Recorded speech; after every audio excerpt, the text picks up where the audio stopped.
No início da década de 1950, os Estados Unidos estavam em guerra com a Coreia. Por causa da política de alistamento do governo na época, não era permitido que os rapazes saíssem em missão. Em vez disso, tinham que entrar para as Forças Armadas. Sabendo disso, alistei-me na unidade de treinamento de oficiais da reserva do Exército quando fui para a faculdade. Minha meta era tornar-me oficial, como meu irmão mais velho. Mas ao voltar para casa no Natal, o bispo de minha família, Vern Freeman, pediu-me que fosse ao bispado. Ele informou-me que um jovem líder da igreja, o irmão Gordon B. Hinckley, negociara um acordo com o governo dos Estados Unidos que permitia a cada ala da igreja nos Estados Unidos chamar um rapaz para a missão. Esse rapaz seria automaticamente dispensado do serviço militar durante a missão.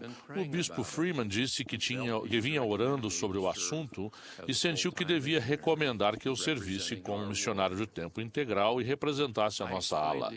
Expliquei a ele que já tinha outros planos. Expliquei a ele que tinha me alistado na reserva do Exército e tinha esperanças de vir a ser oficial. O bispo lembrou-me gentilmente que fora inspirado a recomendar que eu servisse como missionário naquela época específica. Ele disse: vá para casa, fale com seus pais e volte hoje à noite com a sua resposta. Fui para casa e contei a meu pai e minha mãe o que acontecera. Eles disseram que o bispo fora inspirado e que eu devia aceitar de bom grado o convite do Senhor para servir. Minha mãe viu como fiquei decepcionado com a ideia de não me tornar oficial do Exército imediatamente. Ela citou o seguinte: confia no Senhor de todo o teu coração e não te estribes no teu próprio entendimento. Reconhece-o em todos os teus caminhos e ele endireitará as tuas veredas. Naquela noite, voltei ao bispado e aceitei o chamado do bispo. Ele disse-me que fosse à sessão de alistamento militar e comunicasse minha decisão. Quando fui fazer isso, para minha surpresa, a encarregada da sessão de alistamento me disse: se você aceitar o chamado missionário, receberá sua notificação de alistamento antes de conseguir realizar-se na unidade de oficiais da reserva. Você será soldado raso em vez de oficial. Apesar dessa mudança inesperada, minha missão foi maravilhosa. Mudou o curso da minha vida, como faz com todos os que servem. Mas o governo cumpriu a palavra e enviou minha convocação para o Exército dos Estados Unidos, mais ou menos um mês antes de eu ser desobrigado da missão. Depois do treinamento básico e da Academia de Polícia do Exército, fui mandado servir como policial militar em uma base. Certa vez fui escalado para ficar de serviço à noite, a noite toda na escolta de um grupo de prisioneiros transferido de um campo para o outro. Durante a noite, o grupo fez uma pausa para descansar no meio do caminho. O oficial comandante disse-nos que fôssemos a um restaurante tomar um café para ficarmos acordados o resto da noite. Ele logo percebeu que eu não aceitei. Ele disse: soldado, você tem que tomar um café para ficar acordado o resto da viagem. Não quero que nenhum prisioneiro escape e crie problemas no meu turno.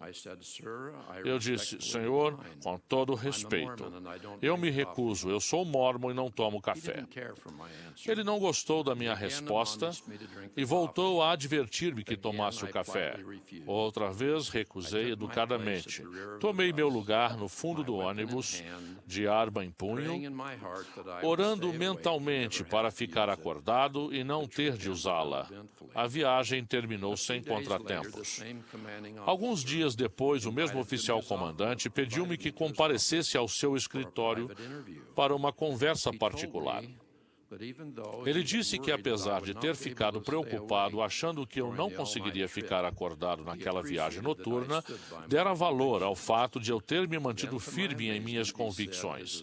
Então, para minha grande surpresa, disse que seu assistente estava para ser transferido e queria indicar-me para ser seu novo assistente. Durante a maior parte dos 2 anos seguintes, tive muitas oportunidades de desempenhar papéis de liderança e administração. No final, as boas experiências que tive no serviço militar excederam tudo o que eu sonhara.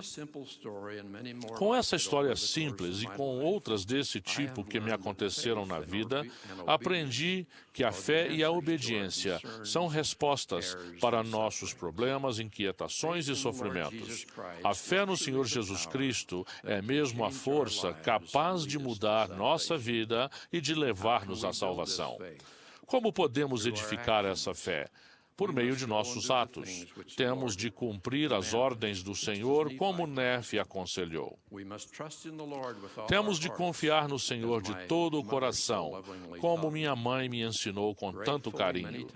Felizmente, muitas vezes, ao exercer a fé e vontade do Senhor, na vontade do Senhor, vemos que somos ricamente abençoados por nossa obediência. Às vezes, porém, vemos que até quando fazemos o máximo para servir ao Senhor, ainda sofremos. Talvez vocês conheçam alguém que enfrenta as mais difíceis circunstâncias. Pensem nos pais de um filho doente, por quem todos oram e jejuam do fundo do coração, mas que acaba morrendo. Ou no missionário que se sacrifica para sair em missão e depois fica com alguma doença terrível que o torna incapacitado e causa dores crônicas. Ou na mulher que leva a vida com toda a fidelidade e obediência possível, mas nunca consegue ter os filhos que deseja. Ou na mulher casada que dá o máximo de si para ter um bom lar para a família e criar os filhos, mas que é abandonada pelo marido. As Escrituras têm muitos exemplos de pessoas que foram salvas depois de mostrarem muita fé, como, por exemplo, Sadraque, Mesaque e Abednego na fornalha ardente. Mas as Escrituras também têm muitos exemplos de pessoas dedicadas que não conseguiram ajuda divina no momento de crise. Abinadi foi queimado vivo. João Batista foi decapitado. Os seguidores de Alma e Amuleque foram lançados ao fogo. Sair-se bem não quer dizer que tudo sempre correrá bem. A chave é lembrar que a fé e a obediência continuam a ser a saída, mesmo quando as coisas dão errado. Talvez, principalmente, quando as coisas dão errado. Lembrem-se de que o Senhor prometeu que nos ajudará a enfrentar as adversidades.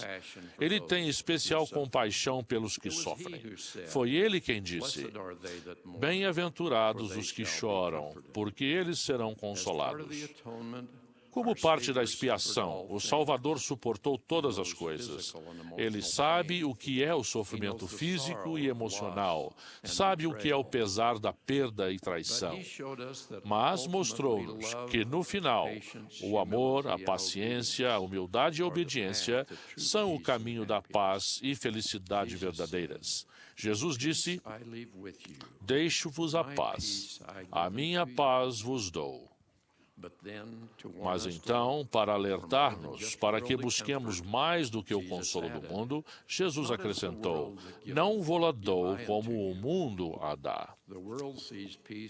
O mundo vê a paz como a ausência de conflito ou sofrimento, mas Jesus nos oferece consolo apesar de nosso sofrimento. A vida dele não foi livre de conflitos e dores, mas foi livre de medo e cheia de significado. O apóstolo Paulo escreveu: "Se, fazendo o bem, sois afligidos e o sofreis, isso é agradável a Deus, porque para isto sois chamados, pois também Cristo padeceu por nós, deixando-nos o exemplo para que sigais as suas pisadas, o qual quando injuriavam, não injuriava, e quando padecia, não ameaçava, mas entregava-se àquele que julga justamente." Nós que aceitamos Jesus Cristo como nosso Salvador e vamos em frente com confiança nos méritos de Cristo, Ele nos abençoará e guiará em tudo o que fizermos. Ele nos fortalecerá e dará paz nos momentos de provação. porque andamos por fé e não por vista. Oro que cada um de nós consiga aprender melhor a confiar no Senhor e a ter mais fé nele. Agora, irmãos e irmãs, para encerrar, quero citar outro assunto.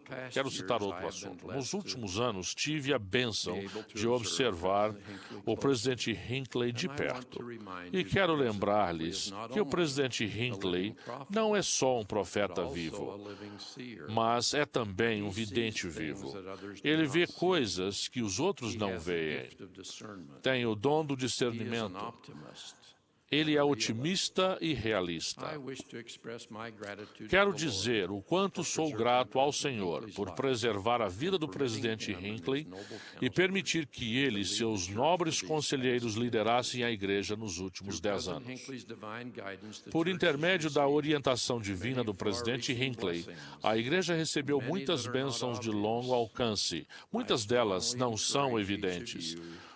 Com veemência, incentivo cada um de vocês a seguir mais fielmente seus conselhos e orientações, pois, na verdade, um vidente o Senhor levantou para o seu povo. Jesus é o Cristo. Joseph foi o profeta da restauração. O presidente Gordon B. Hinckley é o nosso profeta vivo. Em nome de Jesus Cristo. Amém.